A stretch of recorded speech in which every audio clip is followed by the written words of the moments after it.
nerve-wracking was it to sort of step back again and do another season and a romance between like the upstairs and downstairs? Not many. It's a tough one to crack. Yeah, absolutely. I mean, we're incredibly lucky, of course, to have Julia Quinn's book as a guide. And with Yerin Ha and Luke Thompson on board, I feel like they bring so much brilliance to their roles. But the upstairs downstairs divide is definitely something new for the show. And there were a lot of discussions about how we were going to tackle that, what the tone of the show would be. And, we did try to find a line between making sure to really go into the fact that these people have difficult lives while still allowing moments of joy and, an aspirational wish fulfillment love story with Benedict and Sophie.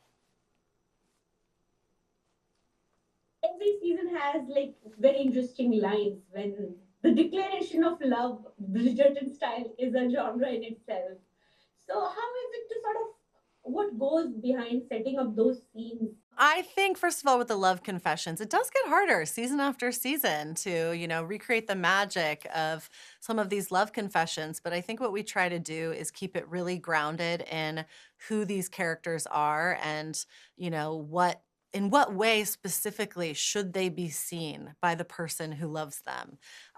For Sophie, I think it really is just about her wanting to feel seen for every part of her and seen as more than just her station.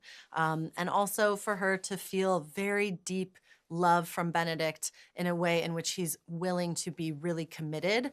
I would say what's more important this season than any of the love confessions, though, is Benedict's willingness to be with Sophie before she even, is able to join society. When the lie gets created at the end of the story, Benedict, I think, has shown his willingness to be with Sophie and to potentially leave society to be with her. And that action speaks a lot louder than words. What do you think sets this season apart, and how important it is for that Bridgerton has become a beast in its own sense. So how is it to be sort of above everything, from the minor dress details to how the love story plays out, how side characters play on? How is it for to be there, and how what goes into your mind, and what kind of prep you go through, or what kind of messages you tell yourself that this is going to be all right and everything? Yeah. Yeah, it's definitely nerve wracking. There's a lot of pressure, and I want to get it right. And I want for fans to feel seen and like, the book has been honored as best we can. But I have an amazing team. And I feel like, when we're in the writing stage, I really trust my writing staff. When we're in the production stage, I really trust our department heads and crew. And, it takes a village, especially for a show this gigantic. I have to delegate things. And I just have magnificent people who work with me on this show. With Luke and Erin, there is a thing called like I'm also a Bridgerton lover, so there is a thing called the glow up of Hmm. Bridgerton siblings. So, Hmm. how do you ensure that the glow up happens? Because these are familiar characters. That now you have to see them from a different perspective. So, yeah. Yeah. I think the glow up, it's been physical at times in the past. And, we've watched characters become a little more groomed, perhaps, in a way where they're ready for marriage, especially the men. But I think for Benedict this season, the glow up is internal. It really is about him recognizing the kind of man he needs to be worthy of someone like Sophie. Of course, for Sophie, she gets a bit of a glow up at the end when she gets to dress up for the ball. But something I'm so excited about for season 5 is just getting to see Sophie and Yerin Ha, portray a lady in society. Yerin's so stunning, and to get to put her in some incredible gowns is going to be really, really fun in season 5. What I think fascinates me about Bridgerton is it is the kind of romances you grew up reading. Maybe a Jane Austen, maybe a Charlotte Bronte.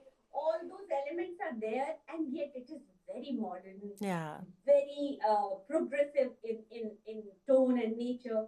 So balancing those elements, like something from the past and something for the future.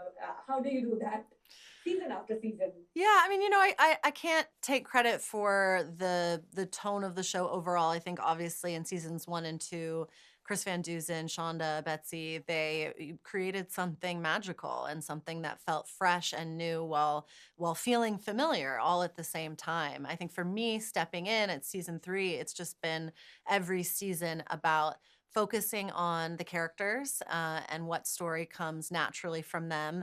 We always try to stick to class and gender roles because I think those are the obstacles that form our world. And beyond that, we have a little fun with costume, we have a little fun with language.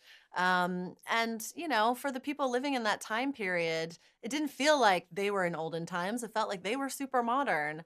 And I think that's how audiences get to perceive the show because of some of those slight tweaks.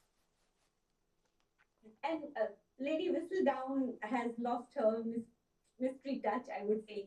So, weaving that story around Jess, and also, what do we look forward? What all you can talk about season 5? Well, you bring up Whistledown, and that is definitely something we can tease for season 5, which is, as we know, we have a whole new Whistledown. And you might have noticed at the end of season 4, Julie Andrews is still the voice, but she's changed her vocal performance just slightly to suggest that this is a different writer. This is perhaps a writer who has a different moral code, a different ethos. And we are going to see that play out in season 5 and see the way the hunt for this new Whistledown shakes up all of society. Will that be Eloise this in season 5? I The bride. I can't. I wish I could answer that, but we want to focus on, giving Yerin Ha and Luke Thompson their celebratory moment, and we'll be announcing the next lead as soon as we can.